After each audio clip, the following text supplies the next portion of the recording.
Yes, the tile guy, the exalted tile guy. I'm pretty sure most of these pretentious pricks consider themselves more of an artist than a tradesman, but we'll still count them in the trades. No steel-toed boots for these guys, because they don't even walk on the ground. They float above it, just looking down on the rest of us. Busting on the job sites with their fancy 6-foot European Stabila levels, checking everyone's work and telling them it's not good enough for them to begin installing their masterpiece. They always give poncy names to their companies, like Stone Creations, Mosaic Masters, Artisan Installers. Just some douchebaggity name just to say you lay tile. During the Roman Empire, you basically had the choice of 3 skilled trades, and that's carpenter, mason, or tile setter. And in that time, Jesus chose carpenter. He couldn't be a tile guy because he had to humble himself, even though ironically it would be carpentry that eventually killed him. If you ever want to really hurt a tile guy's feelings, walk into the room where he's working, look at the tile with the most intricate cut, but don't say anything, and just walk out of the room. You may not know it, but he's going to go home and cry himself to sleep that night. An HVAC guy could spend days trying to configure his ducts to optimize the system, something that no one will ever see.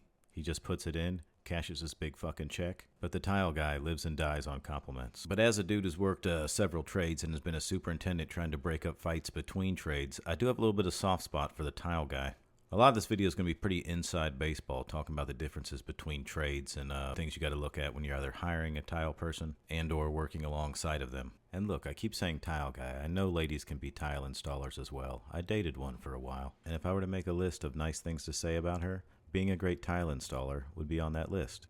In fact, that would be the entire list. I can't think of anything else nice to say about her. Just saying that tile guy is a all-encompassing term. So in regards to a little respect for the perspective of the tile guy, you might be a framer, but the type of lumber doesn't really change your entire job. As an electrician, it's not going to screw your whole job if a wall's a little bit out of plumb, but as a tile guy, it's going to completely change the entire layout.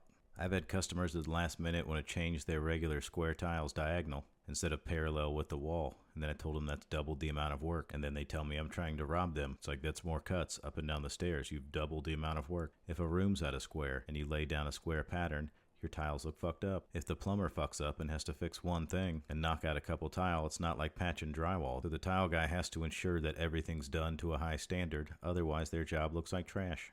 That's why tile guys are whiny dicks. It's a completely different job if you got ceramic, natural products, porcelain, whether it goes in a shower, in a fireplace, inside, outside. You have to know all kinds of different shit. And if your carpenter or drywall guy sucks, doing a good tile install can become very hard or even sometimes impossible. So they are very particular, which is also a nice way of saying whiny little bitch, which can make everyone hate them. I'd like to demonstrate this by this short story. The carpenter on the project was toiling away at his labors, concerned with reconfiguring walls and ceilings in a way that would not make the house, located in a high tornado area, prone to collapse. He had to frame to allow for the MEP and to meet the needs of the existing doors and windows.